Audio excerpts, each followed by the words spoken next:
Bismillahirrahmanirrahim. Assalamualaikum warahmatullahi wabarakatuh. Alhamdulillahi ala ihsanih wa syukru ala taufiqihi wa amtinanih.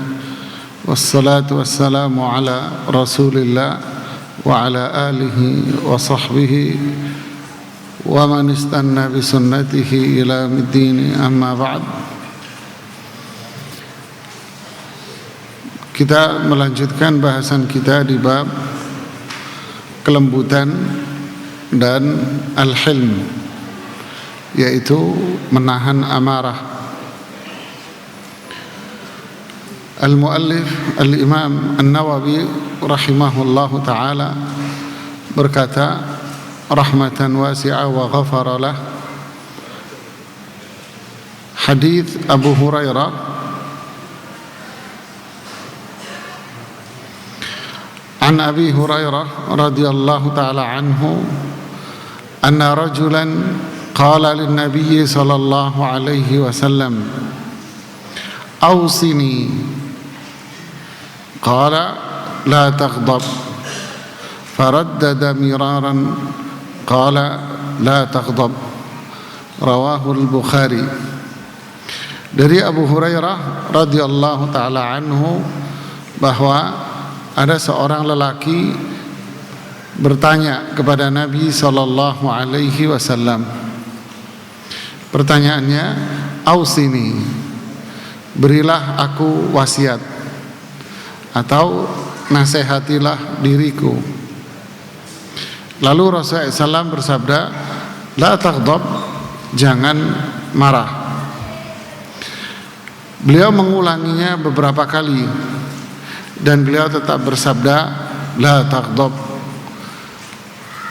jangan marah.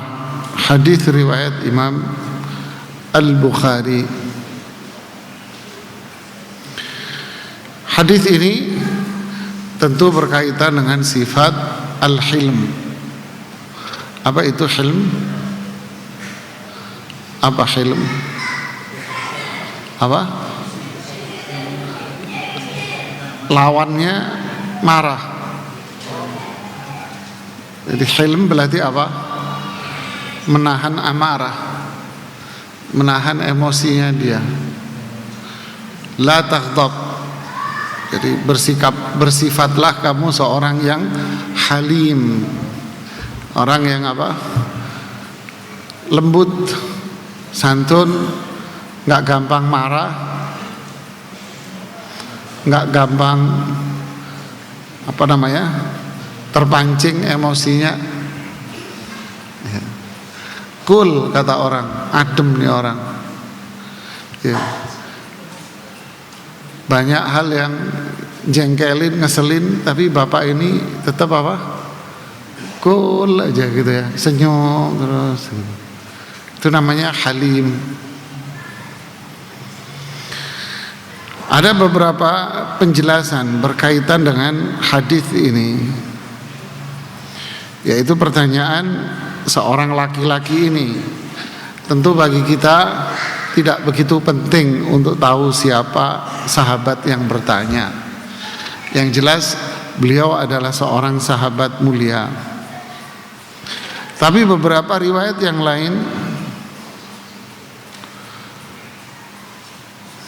menyebutkan dari sumber sahabat yang berbeda, seperti riwayat Imam Tabrani, sahabat bernama Sufyan bin Abdullah Ats-Tsaqafi pernah nanya pada Rasulullah SAW, qul li qawlan antafi'u bihi wa aqlil, nasihatilah diriku dengan satu nasihat yang aku bisa mengambil manfaat, tapi jangan panjang-panjang, dikit aja. Wa aqlil katanya. Jadi nasihatnya jangan banyak-banyak, dikit aja. Kenapa kok nasihatnya sedikit? Antafi'u bihi. Kalau nasihatnya sedikit, saya bisa cepat ingat dan saya bisa gampang mengamalkan. Ada pula hadis lain dari Abdullah ibnu Umar ibnul Khattab. Pertanyaannya sama, ya Rasulullah, qul qawlan wa aqlil, nasihatilah aku tapi yang sedikit aja. Kenapa? La'alli aqiluhu, agar aku bisa gampang faham. Faham. Semua pertanyaan sahabat ini, 3 sahabat ini, dijawab oleh Rasulullah SAW dengan jawaban sama. La taqtab. Kan minta nasihat yang simpel tapi sangat bermanfaat. La taqtab. Jangan marah. Deh, apal kamu. Ya, orang yang lelet, lemot, apalannya juga apal, Mas. Ya kan? Ada lagi pertanyaan yang berbeda tapi jawabannya sama. Kali ini riwayat dari Abu Darda, sahabat Abu Darda. Beliau nanyanya, dullani ala amalin yudkhilunil jannah. Ya Rasulullah, tunjukkan kepadaku satu amalan yang bisa memasukkan diriku ke surga. Wah, enak jamaah. Di riwayat yang lain tambahan, dan menjauhkan diriku dari neraka. Artinya, ada nggak amalan kalau aku kerjakan saya masuk surga dan saya nggak masuk neraka? Tapi jangan banyak-banyak, dikit aja. Jawabannya apa? La taghdab, jangan marah. Faham jemaah? Faham nggak? Apa pelajarannya?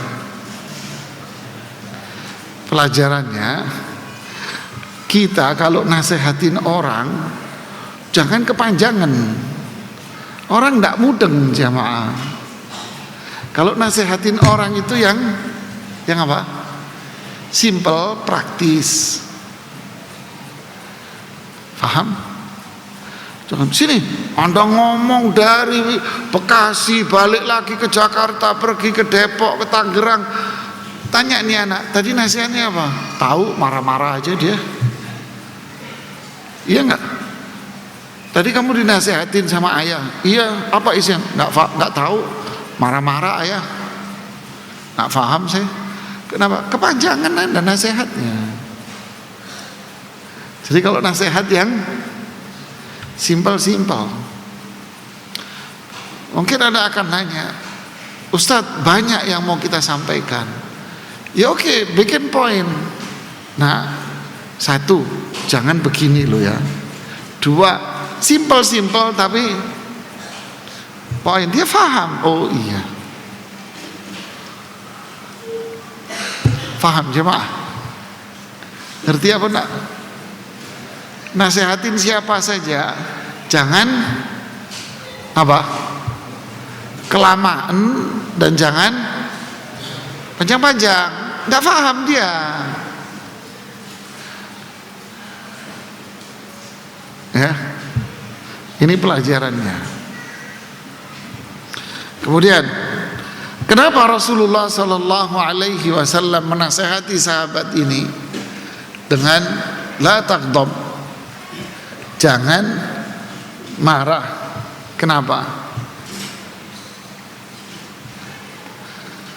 Ada sebagian ulama hadis mengatakan kemungkinan sahabat ini emosional, sehingga Rasulullah SAW menasehatinya dengan jangan marah. Karena ada sahabat lain nasihatnya beda. Ya, bisa jadi sahabat ini apa? Emosional, sehingga Rasulullah SAW menasehati dengan apa yang ada pada diri sahabat ini. Oke. Kemudian Apa makna dari sabda Rasulullah SAW ini, la taghdab? Apakah kita nggak boleh marah? Hah? Nggak boleh marah? Ada orang nggak bisa marah, jemaah? Nggak ada. Nggak ada, Mas. Marah itu bawaan, watak, bawaan semua orang. Cuman gaya marah orang kan beda-beda. Tapi marah itu bawaan, watak. Loh, lantas apa yang dimaksud dengan hadis Rasulullah SAW ini, la taghdab, kamu nggak boleh marah? Apakah berarti watak, tabiat marah itu harus kita buang pada diri kita? Hah? Nggak bisa, Mas. Marah itu pasti ada. Mau siapapun marah itu ada pada jiwanya. Loh, yang dilarang apanya? Nah, di sini para ulama mengatakan maknanya adalah, sebagian ulama mengatakan ijtanib asbabal ghadab, jauhi sebab-sebab yang bisa menjadikan Anda marah. Di kemarahannya nggak bisa. Itu watak manusia.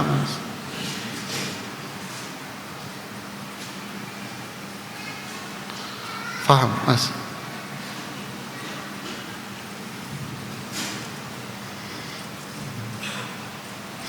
Saya mau pergi ke laut tapi yang airnya nggak asin, ada, Mas? Ada? Enggak ada.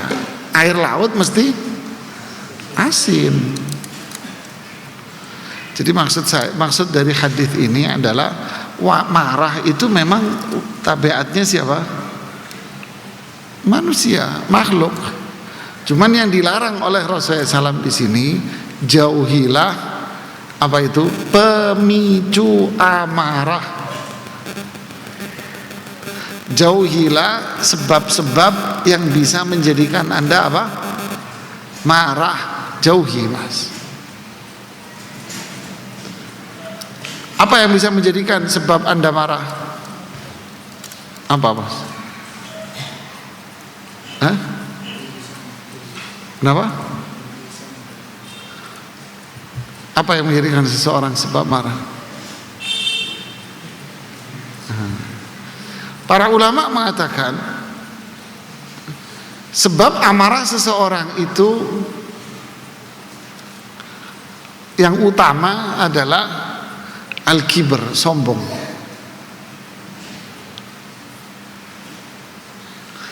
Ketika muncul kesombongan dia, ego dia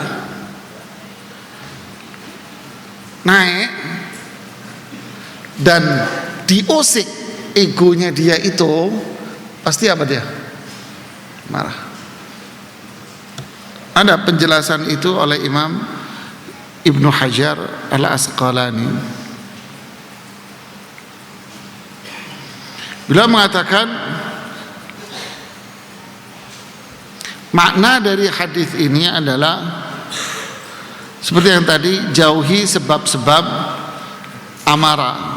Kemudian beliau mengatakan qila, ada yang mengatakan maknanya adalah la taghdab, jangan kalian marah, li'anna a'dham ma yansha'anul ghadab al-kibru. Jangan marah karena penyebab utama amarah itu muncul adalah kesombongan. Likaunihi yaqa'u inda mukhalafati amrin yuriduhu. Karena itu terjadi ketika keinginan dia dihalangi. Maka egonya muncul, sombongnya muncul, lalu apa? Ngamuk jemaah.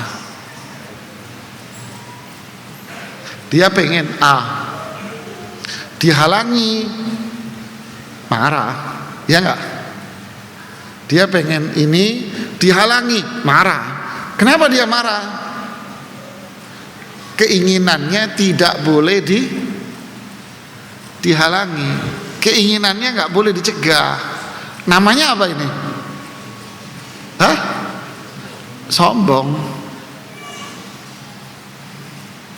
Ya kan? Keinginannya nggak boleh dihalangi. Marah dia, sombong. Contoh, Anda negor istri Anda, terus istri Anda nggak mendengarkan omongan Anda, apa yang terjadi? Ada dua. Kalau yang Anda memiliki sifat tawadhu',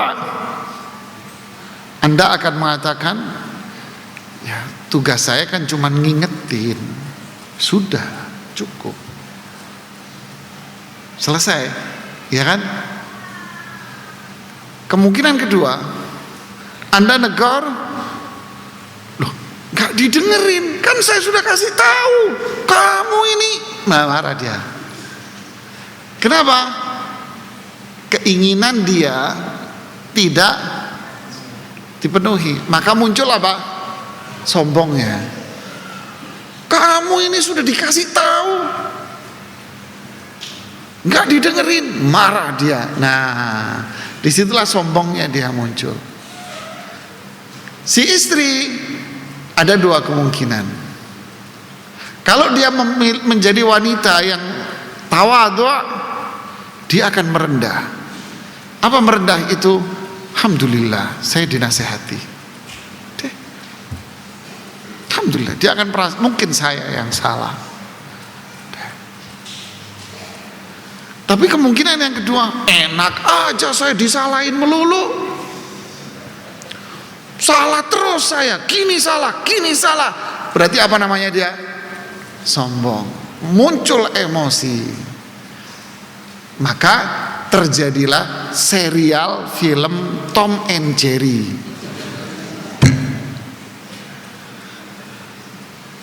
Paham jemaah?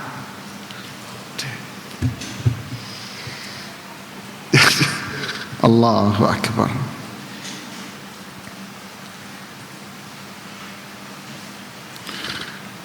Paham?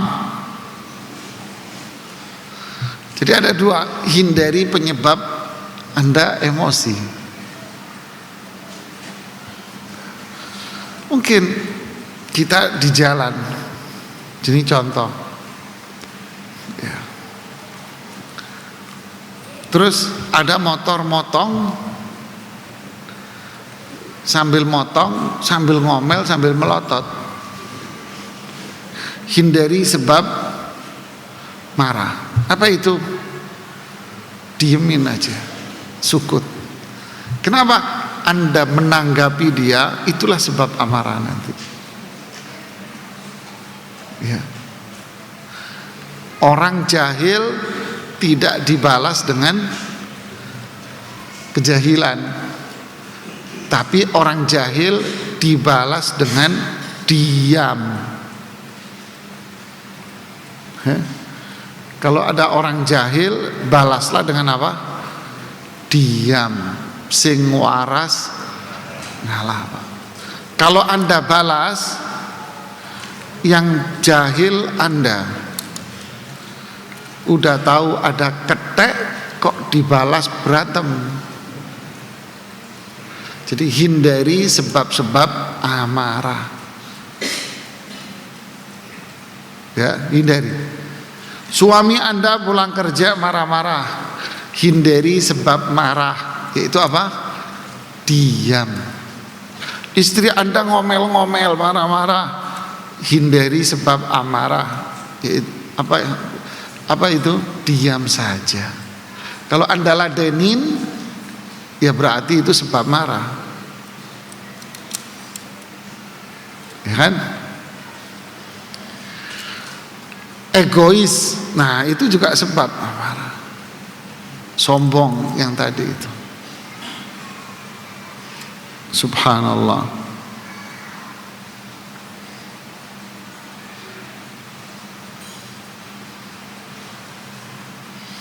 Ada lagi ungkapan para ulama di sini, la taf'al ma ya'muruka bihil ghadab. Ini yang ketiga ya. Jangan perturutkan apa itu? Dorongan marah. Ya. Contoh, suami istri aja. Ya. Biar enggak saya dikira nyudutin perempuan terus. Suami Anda datang pulang kerja marah-marah, ya kan? Enggak jelas marah-marahnya. Yang jelas Anda dimarah-marahin. Mungkin di benak Anda, di benak perempuan ini, bukan mungkin, pasti di benak perempuan apa? Enak aja, dari pagi saya kerja dimarah-marahin, salah melulu. Itu namanya apa? Jangan perturutkan dorongan amarahmu. Jangan diturutin. Jangan diturutin. Balas, jangan. Jangan diturutin. Masa kamu disalah-salahin melulu? Jangan mau disalah-salahin melulu. Jangan diturutin. Diam. Sama di jalan juga begitu. Jangan diturutin. Enak aja, kurang ajar tuh orang, dia yang salah kok. Jangan Mas. Dia yang salah, dia yang melotot lagi. Jangan diturutin Mas. Jangan diturutin. Diemin aja. Ya. Begitulah seterusnya. Begitu sebaliknya, istri Anda marah-marah, ngomel. Ini kurang ajar nih, udah dikasih ini. Jangan Mas, jangan diturutin. Ini dorongan apa? Syahwat, hawa nafsu. Nah, ini penjelasan para ulama. Paham? Jadi apa maknanya? La taghdab, jangan marah, apa? Hindari sebab-sebab munculnya amarah. Apa itu sebab munculnya amarah? Ego, ngerasa keinginannya tidak diturutin, atau bisa juga yang kedua apa? Dorongan hawa nafsu, itu tadi balas gitu. Jangan. Ini sebab-sebabnya. Berarti solusinya apa? Diam saja. Diam.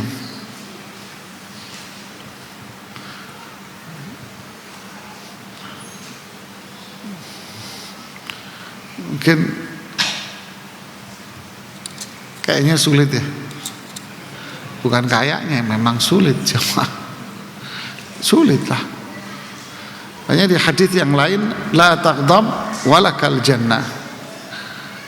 Jangan marah, nanti Anda masuk surga.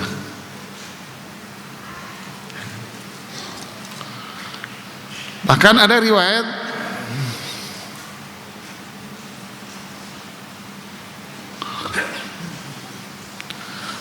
ungkapan dari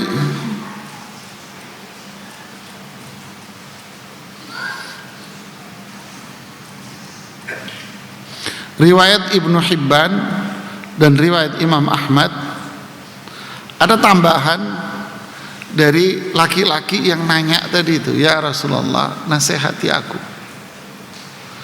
Dia mengatakan demikian, tafakartu fi maqal, saya merenungi sabda Rasulullah SAW tadi, la taghdab, jangan marah. Diulangi berkali-kali sama Rasulullah SAW, la taghdab. Dan pertanyaannya juga diulang-ulangi, jangan marah. Nanya lagi dia, nasihati aku ya Rasulullah, jangan marah. Nasihati aku ya Rasulullah, jangan marah. Nasihati aku ya Rasulullah, jangan marah. Saya mikir apa yang disabdakan oleh Rasulullah SAW itu. Fa'idhal ghadabu yajma'u syarra kullah. Ternyata marah ini pemicu munculnya semua kejahatan. Nah, ini jemaah. Marah ini apa? Pemicu munculnya kejahatan. Coba Anda lihat. Ada perceraian itu karena keharmonisan, duduk santai terus ngomong sama istrinya, kamu saya cerai ya gitu. Kayak mau gendeng jamaah. Nah ada kan? Nah ada. Jadi sering orang datang ke saya konsul, Ustadz, suami saya ini ngomong kamu saya cerai, tapi kan saya lagi emosi Ustadz. Istrinya juga kadang bela gitu ya, iya Ustadz kan lagi emosi. Saya bilang, Bu, ada emang orang ngomong kamu saya cerai lagi romantis, lagi enak, diem dia. Kita ada kan?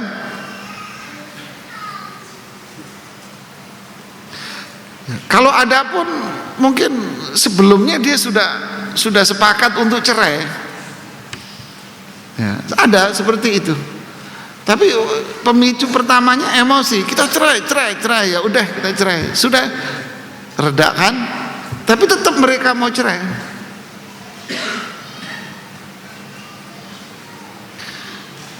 Ini dampaknya, Mas. Ya. Terus dampak kejahatan-kejahatan yang terjadi di sosial masyarakat, di jalan, di mana-mana. Apa pemicunya? Hah? Amarah, emosi. Kenapa berantem antar ini di jalan, ini? Kenapa? Emosi. Membunuh, melukai orang, merampok semua dan sebagainya karena emosi orang, emosi. Na'udzubillah. Imam Ibnu Qayyim mengatakan ada 3 perkara yang menjadi sebab munculnya kejahatan. Apa itu? Yang pertama adalah al-ghaflah, lalai. Maksudnya lalai ini apa? Berpaling dari perintah Allah dan Rasulnya. Yang kedua, syahwat, memperturutkan hawa nafsu. Yang ketiga, amarah. Nah ini pemicu kejahatan semuanya. Dia jauh dari Allah dan Rasulnya, jauh dari perintah Allah dan Rasulnya. Berarti dia menjadi budaknya hawa nafsu. Pasti dia akan menjadi orang yang emosional, tidak bisa mengendalikan dirinya.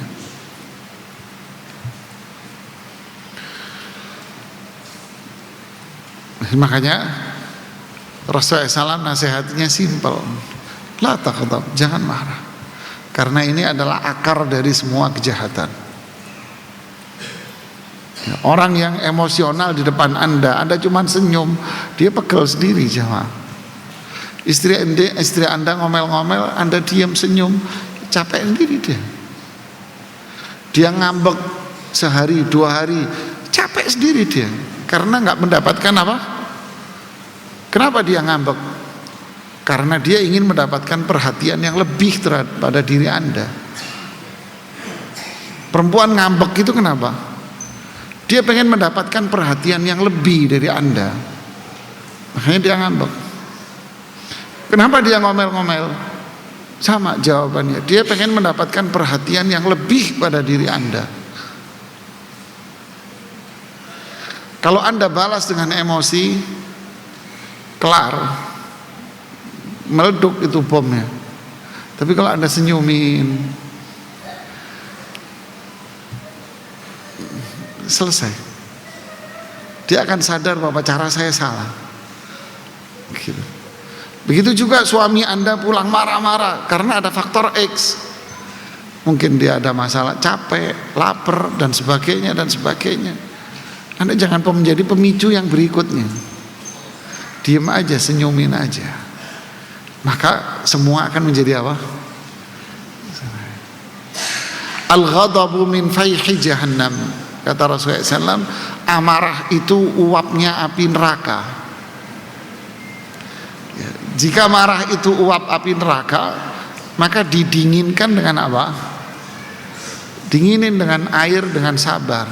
Hilm tadi itu. Ya, kita harus cool dengan adem.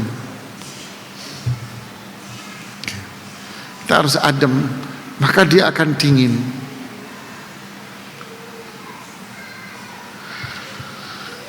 Inilah nasihat dan akhlak yang mulia. Laisa syadidu bisur'ati, innamas syadidu alladhi yamliku nafsahu 'indal ghadab. Orang kuat itu bukan orang yang mampu bela diri, karate, bergulat, judo, taekwondo, pendekar, silat, bukan. Badan gede, kekar, bukan. Tapi orang kuat itu adalah orang yang mampu mengendalikan amarahnya. Loh, kok bisa dia mengendalikan amarahnya? Ya, di saat dia mampu untuk melampiaskannya. Itu yang paling mahal. Dia mampu untuk melampiaskan ini, tapi dia nggak mau, Mas. Dia bisa untuk melampiaskan, tapi dia nggak mau. Dia diam aja. Ini adalah orang hebat. Ini orang mulia, dicintai Allah dan dicintai Rasulullah SAW, dicintai semua orang. Nah, inilah al-mu'min.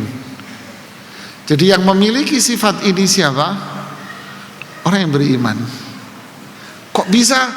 Ya, karena dia tahu bahwa marah itu tidak menghasilkan manfaat apapun. Dia tahu bahwa marah itu justru menghasilkan keburukan yang banyak.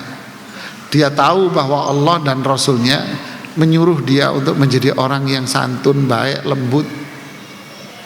Dia tahu bahwa Allah dan Rasulnya melarang dirinya untuk amarah. Jadi itu iman. Orang yang gak paham, gak tahu, maka dia akan melampiaskan sesuai dengan ego, kesombongannya, syahwat dan hawa nafsunya semata. Kasihan orang seperti ini. Kita lanjutkan hadis yang berikutnya. Hadis Abu Ya'la Shaddad ibnu Aus radhiyallahu taala anhu dari Nabi sallallahu alaihi, dari Rasulullah SAW bersabda, Inna allaha kataba al-ihsana ala kulli syai'in fa idza qataltum fa ahsinul qitla wa idza dhabhtum fa ahsinudz dzibhah wal yuhidda ahadukum syafratahu wal yurih dzabihatahu. Rawahu Muslim. Sesungguhnya Allah mewajibkan ihsan, berbuat baik atas segala sesuatu atau kepada segala sesuatu. Jika kalian membunuh, bersikap baiklah di saat Anda membunuh. Jika Anda menyembelih, bersikap baiklah di saat Anda menyembelih. Dan tajamkanlah, hendaknya salah seorang di antara kalian menajamkan pisaunya dan membuat binatang kurbannya itu rileks, tenang, istirahat. Inti dari hadis ini adalah bagian pertama, innallaha katabal ihsan. Allah mewajibkan kita berbuat baik. Berbuat baik itu apa, jamaah? Berbuat baik itu ada dua. Berbuat baik sendiri dan tidak jahat. Nah, ini sempurna. Ada orang merasa dirinya baik, tapi sebetulnya dia itu jahat. Gak bisa. Tahu contohnya? Dia ngerasa dia ini udah baik. Mungkin dia suka membantu, suka nolong dia, ya kan? Suka nolong, suka bantu, suka ini, bantuin dia. Tapi mulutnya masih ember.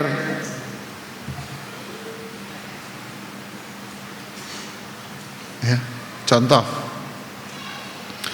kamu ini ya udah setiap bulan dikasih uang belanja, udah dipenuhi kebutuhanmu, masih aja minta duit terus, nggak syukur kamu ya. Dia ngerasa berbuat baik, padahal satu sisi dia jahat. Paham nggak? Apa sisi jahatnya? Apa? Ngungkit-ngungkit.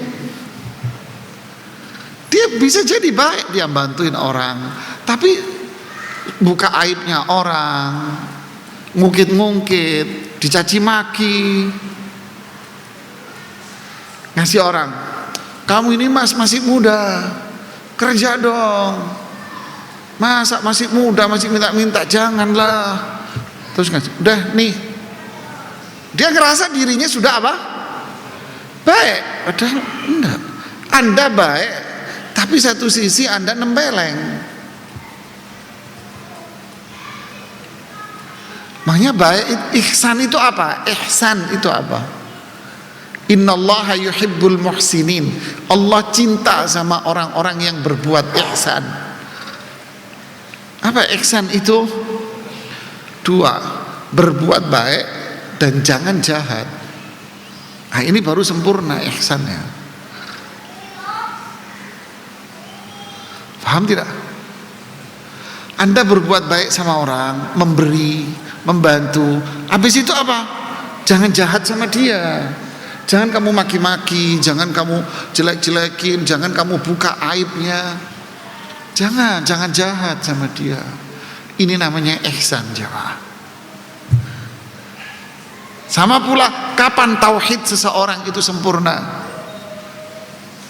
Meninggalkan syirik. Nah, itu sempurna tauhidmu. Kapan ihsan dia sempurna? Berbuat baik dan jangan jahat. Takuffa syarrak an ghairi, kata Rasulullah SAW kepada Abu Dzar, jangan jahat ya sama orang.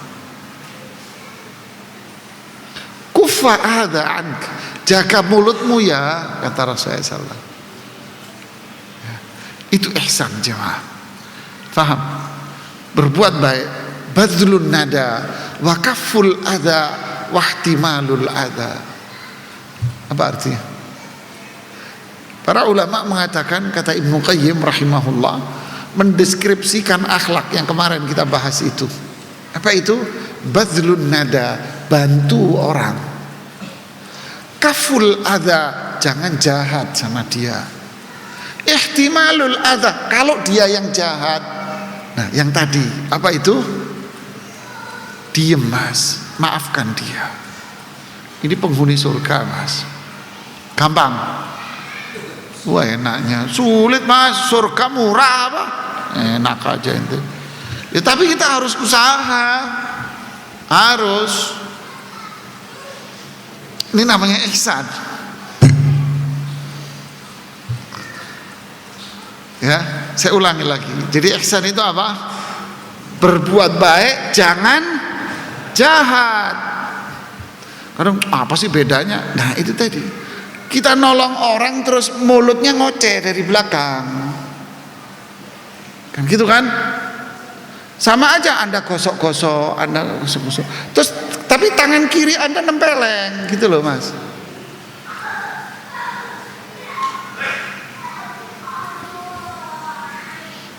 Ya.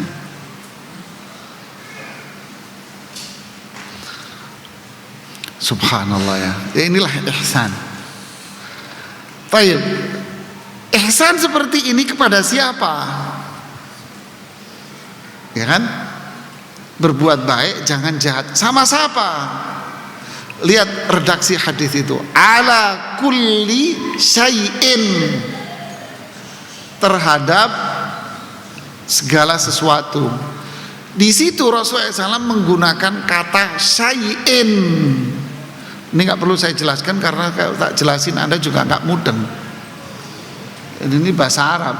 Syai'in itu artinya, bahasa Indonesianya, sama siapapun. Berarti syai'in itu termasuk di situ manusia maupun benda mati, makhluk hidup maupun benda mati, bukan manusia, makhluk hidup maupun benda mati. Faham? Berbuat ihsanlah, berbuat baik dan jangan jahat sama siapa?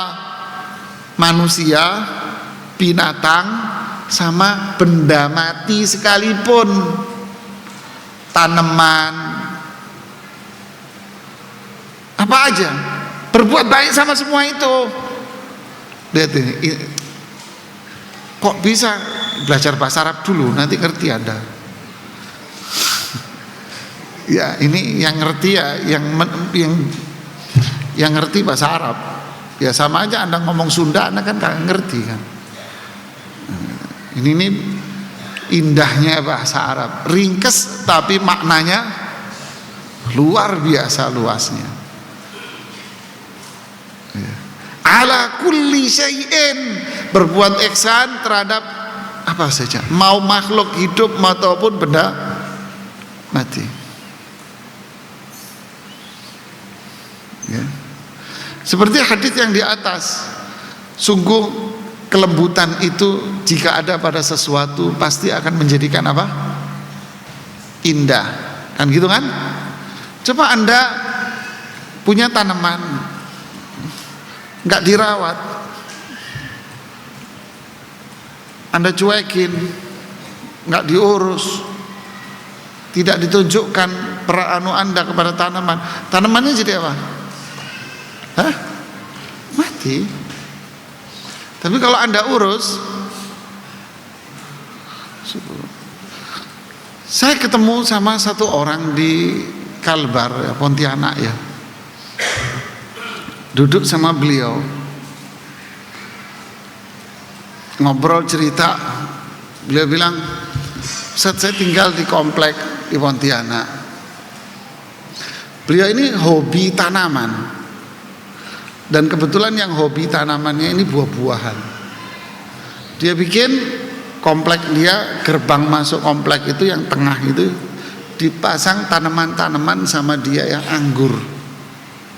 Jadi kalau masuk kompleknya dia itu musim anggur, Anda akan melihat anggur bergelantungan di kompleknya, kelihatan indah gitu. Ya kan? Terus berita lama di kota mana itu satu gang, satu kampung miara anggur. Jadi budidaya anggur, ada lagi budidaya tanaman. Jadi indah. Kenapa? Karena dia, itulah namanya berbuat ihsan. Ada lagi kemarin saya melihat di kota mana itu, dia punya tanah, di depan tanahnya dia itu kayak saluran air yang gede.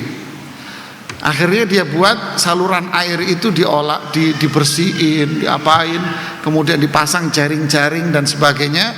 Akhirnya saluran air itu diisi ikan. Jadi luar biasa indahnya itu, pinggir jalan itu dipenuhi ikan, luar biasa. Kenapa? Karena dia berbuat ihsan sama lingkungan, sama tanaman.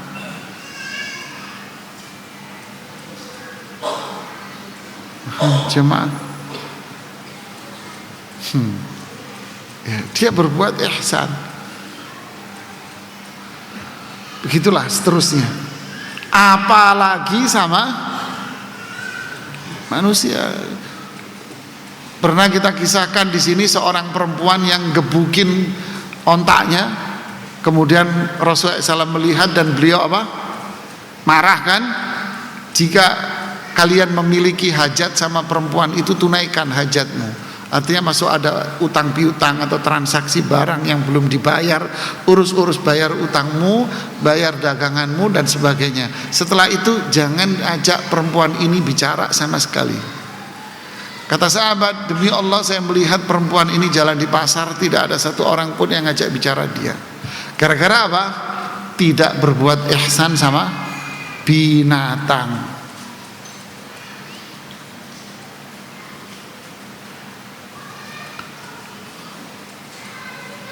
Hah? Begitulah jamaah seterusnya.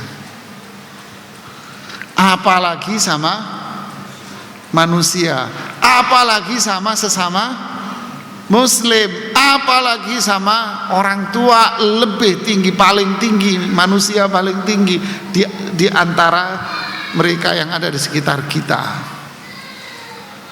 Apalagi istri Anda, suami Anda, lebih lagi. Makanya dicontohkan di hadis ini, kalaupun Anda mau membunuh, bunuh yang benar, jangan disiksa. Mau bunuh jamaah, bunuh yang benar. Kalau mau menyembelih, sembelih yang benar. Tajemin pisaunya, binatangnya, kambingnya, sapinya, bikin nyaman. Jangan mengasah pisau di depan sapinya, di depan kambingnya kamu asal cuman kambing aja. Nggak boleh, stres dia. Ya, stres dia. Ngasahnya pisaunya yang jauh, jangan di depan. Terus Anda memotong kambing, jangan di depan kambing-kambing yang lain. Stres kambingnya, Anda nggak berbuat baik. Bayangin jemaah, sampai mau bunuh jangan disiksa, nyembelih jangan disiksa, apalagi dengan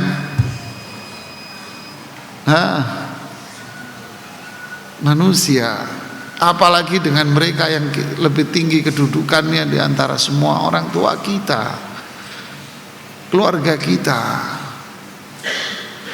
Inilah ihsan. Jadi apa ihsan itu?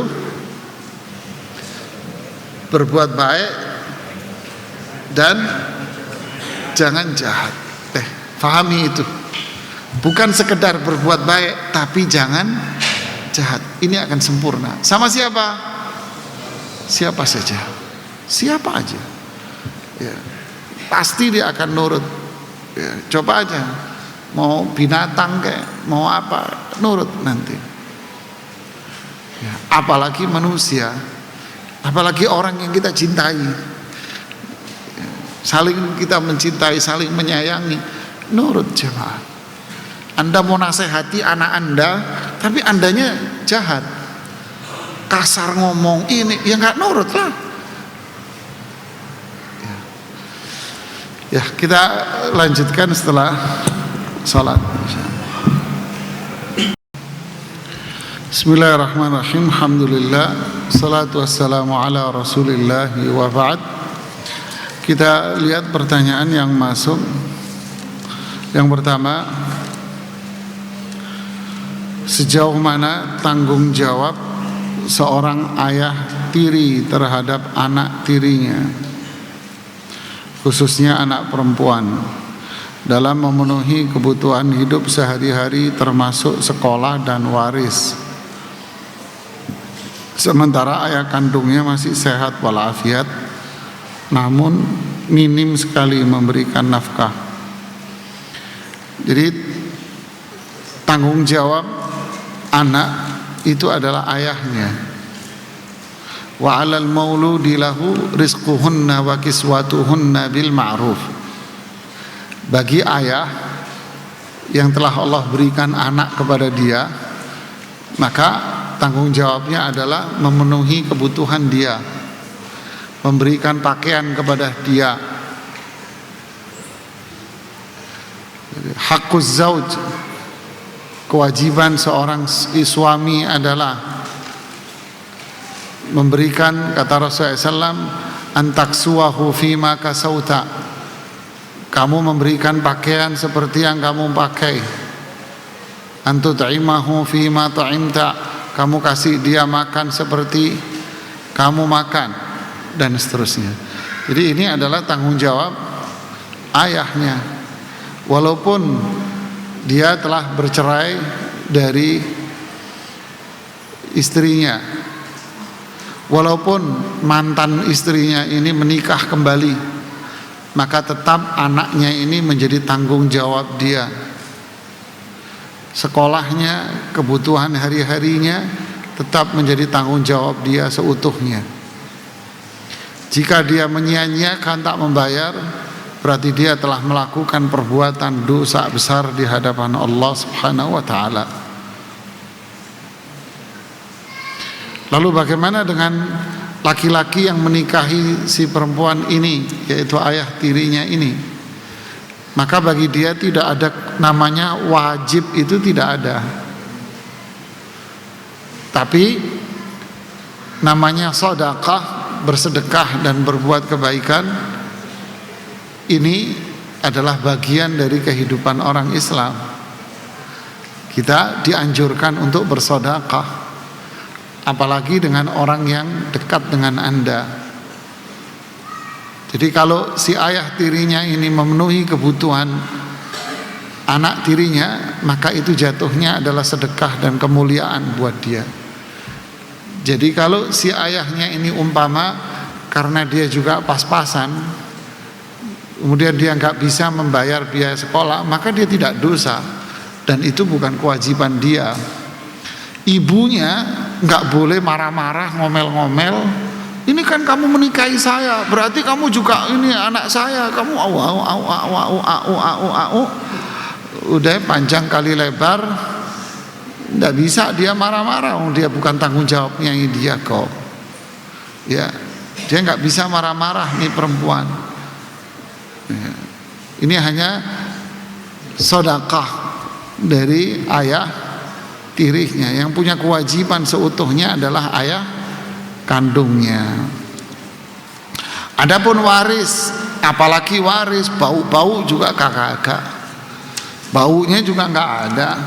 Artinya jika laki-laki ini, yaitu ayah tirinya ini wafat, maka anak perempuan ini serupiah nggak dapat warisan. Ya, ibunya nggak bisa jengkel, marah, cemburu, jealous, nggak bisa. Dia nggak punya hak sama sekali atas warisan karena memang dia bukan anaknya. Time berikutnya, dahulu pernah terlibat bunga bank, uang tersebut sudah saya pakai untuk kebutuhan. Bagaimana membersihkan riba yang sudah dipakai? Ya kalau dulu tahu jumlahnya, ya sekarang Anda keluarin. Kalau nggak tahu jumlahnya, ya taubat kepada Allah dan memperbanyak sedekah. Ya. Ada lagi yang mau bertanya? Silakan. Assalamualaikum warahmatullahi wabarakatuh. Amin, Allahumma amin.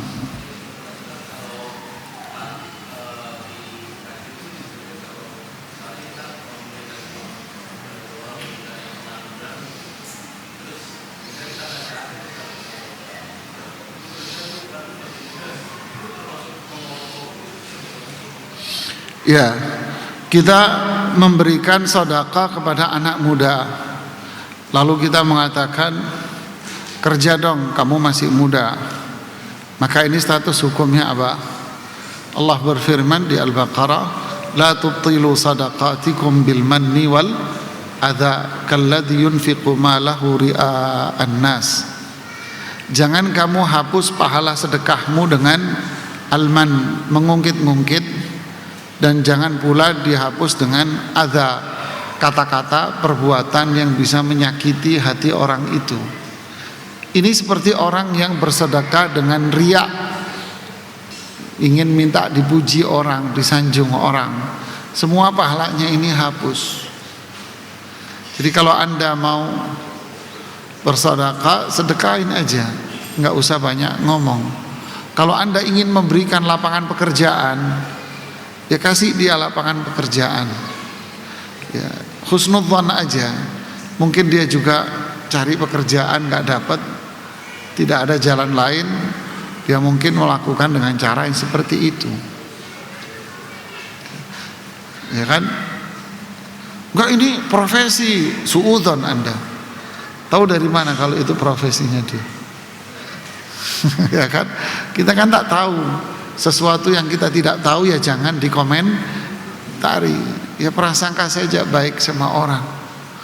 Ya, seperti mereka yang bantu mobil motor nyebrang.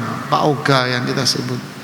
Ya mungkin dia melakukan profesi itu karena dia nggak ada pekerjaan, sedangkan keluarganya harus makan. Ya, kalau mungkin ada pekerjaan yang lebih layak ditinggal.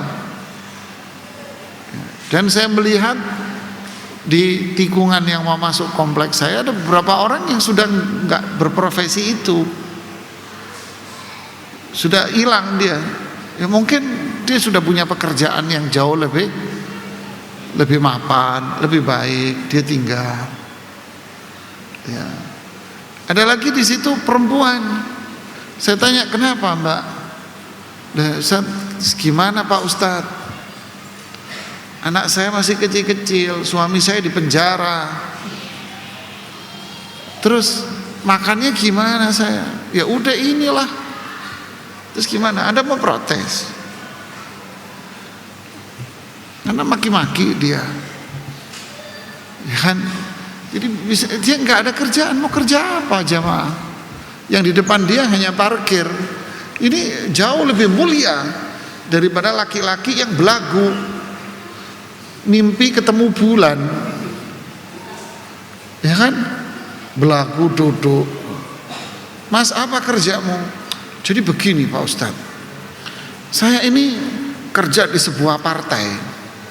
Jadi mas, ini bukan kampanye. Melek Mas, sadar Mas, sadar. Bangun Mas, saya bilang. Bangun Mas, kamu pengangguran Mas, nggak punya duit Mas. Pimpinan partai itu pengusaha Mas, punya perusahaan Mas. Lah ente punya apaan? Belagu amat, saya bilang. Kerja sono, tukang gorengan kek, tukang parkir, jauh lebih mulia daripada kamu, saya bilang. Istrinya nangis-nangis karena nggak pernah dikasih nafkah. Ini orang kayak gini, berpenampilan sok keren, iya kan? Mereka yang tukang parkir, Pak Oga lebih bagus. Jadi jangan merendahkan pekerjaan orang. Prasangka baik sajalah. Yang penting apa yang bisa kita bantu, kita bantu. Rasulullah Aisyah pernah mengatakan, para sahabat mengatakan, karena Rasulullah SAW la yaruddu sa'ila. Rasulullah SAW tidak pernah menolak orang yang minta-minta. Tidak pernah nolak. Kalau beliau punya dikasih, kalau beliau nggak punya dijanjiin. Sudah, nggak perlu kita, masih muda kamu Mas, nggak perlulah. Ada lagi? Silakan Pak.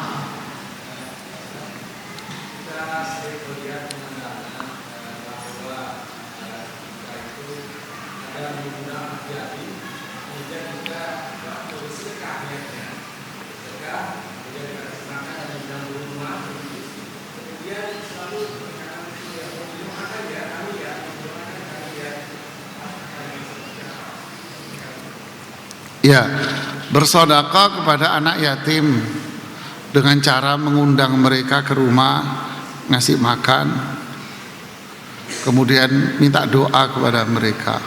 Boleh enggak? Ya, secara umum saya mengatakan ya boleh, karena itu bagian dari sedekah yang diperintahkan. Ya, boleh, enggak apa-apa. Kemudian Anda minta doa kepada mereka, kepada fakir miskin, kepada anak yatim, boleh. Rasulullah SAW bersabda, innama turzaquna bidu'afaikum. Kalian mendapatkan rezeki dari Allah disebabkan orang-orang miskin-miskin ini. Karena orang-orang miskin ini sebabnya pintu rezeki kamu. Jadi secara umum boleh Pak. Cuman yang jadi pertanyaan, kenapa harus diundang ke rumah Anda? Itu aja pertanyaan saya. Kenapa harus Anda undang ke rumah? Kalau Anda undang ke rumah, yang Anda undang ini siapa? Apakah benar mereka adalah anak-anak yatim? Ya, ini jadi problem sosial sendiri Pak. sebelum ia menjadi problem keikhlasan. Anda ngundang anak yatim ke rumah, maksudnya apa? Nanti tetangga Anda tahu semua kalau Anda lagi mau sedekah ke anak yatim, gitu? Kan pasti tahu tetangga Anda. Mau apa? Buat apa? Ngundang anak yatim ke masjid, buat apa? Biar komplek tahu kalau ibu-ibu ini sedekah ke anak yatim. Akhirnya orang memuji Anda. Oh Pak, undang-undang anak yatim ya di rumahnya ya. Oh iya Pak, ya bagi-bagi rezeki lah. Oh Masya Allah Pak, luar biasa. Selamat ya, selamat, nggak berkah. Makasih. Ya bubar Pak, ria. Ngapain Anda undang-undang? Kalau Anda mau sedekah ke anak yatim, ya samperin aja panti asuhan yang memang jelas-jelas yatim. Datengin panti asuhannya, datengin ke pengurusnya, Pak Bu, ini saya mau sedekah buat mereka, untuk kepentingan mereka. Deh, cukup. Ya kan? Sudah, gak perlu dieksploitasi. Dan juga banyak eksploitasi anak-anak yatim yang sebetulnya dia bukan anak yatim, Pak. Ya, hati-hati ini kalau Ramadan. Bisnis eksploitasi anak yatim. Kok tahu? Saya mengalami sendiri, saya tahu persis. Di sebuah perkantoran di daerah Gatot Subroto, saya diundang ke sana. Buka puasa saya ceramah. Terus setelah buka puasa saya di sebelah anak-anak yatim itu. Saya nanya, Dek, panti asuhannya di mana? Saya yang nanya, panti asuhan di mana? Pak Ustadz dari tadi ngomong anak yatim. Babai gue masih hidup, Ustadz. Wallah, ngomong di depan kuping saya sendiri, Pak. Bapak saya masih hidup. Pak Ustadz dari tadi ngomong yatim, gue masih ada, Pak Ustadz. Aduh, tinggal di mana lo? Saya tinggal di Menteng Pulo. Lo kok bisa kamu kesini? Ceritanya gini, Pak Ustadz. Udah ceritain saya kronologi kejadiannya. Ini kasus pertama. Kasus kedua di Pondok Kelapa. Ngundang tuh salah satu masjid di Pondok Kelapa lah, nggak usah saya sebutin masjidnya. Ngundang ibu-ibu, diundang, setelah diundang pulang nih anak-anak. Habis pulang, salah satu anak ini kenal sama koordinator ibu ini. Ibu ini yang cerita sama saya sendiri. Salah satu anak itu telepon ke saya, Ustadz. Bunda kan tadi ngasih amplop. Iya. Terus kenapa? Semua amplop anak-anak diambil semuanya sama bapak ini. Ayo, dieksploitasi. Gimana Bu? Ibu mau perkarain apa enggak? Saya mau perkarain. Lanjutin Bu, selidiki itu. Ini oknum kurang ajar ini, saya bilang. Ini dua kasus yang saya lihat. Ada lagi kasus satu lagi di panti asuhan, salah satu lah di Jakarta sono selatan. Udah panti asuhan, pergantian pengurus, diganti semua pengurus yayasan, muncul pengurus baru.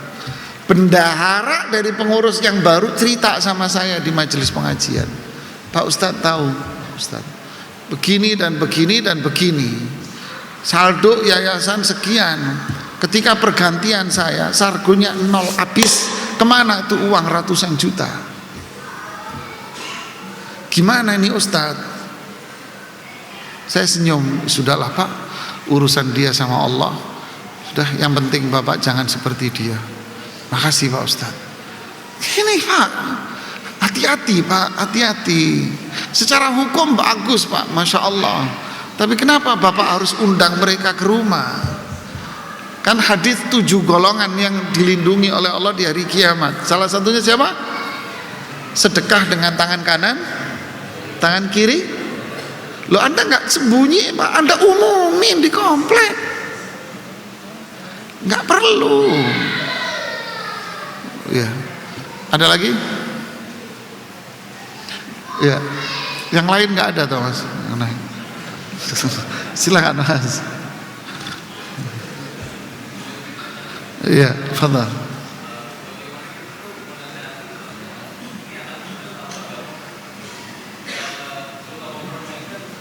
Iya.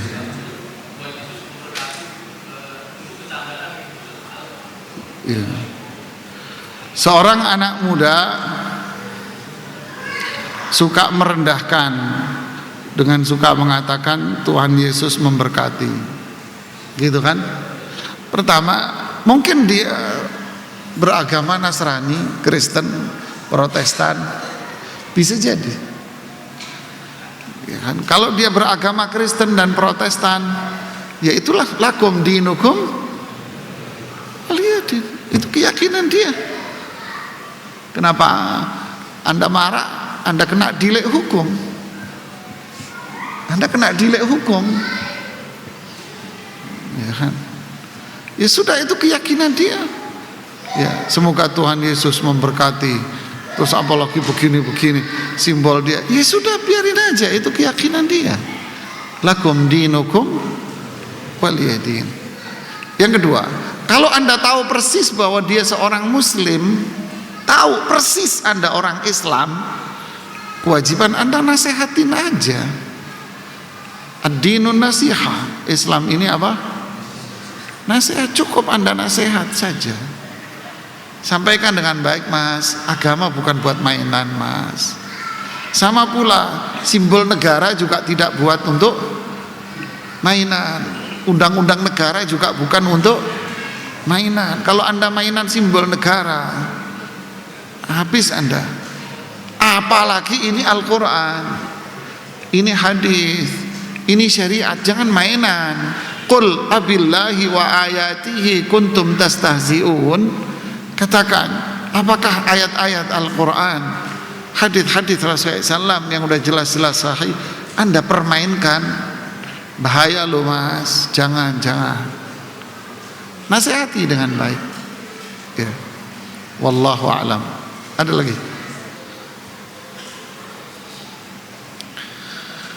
Kalau tidak ada, kita cukupkan sampai di sini. Subhanakallahumma bihamdik, asyhadu an la ilaha illa anta, astaghfiruka wa atubu ilaik.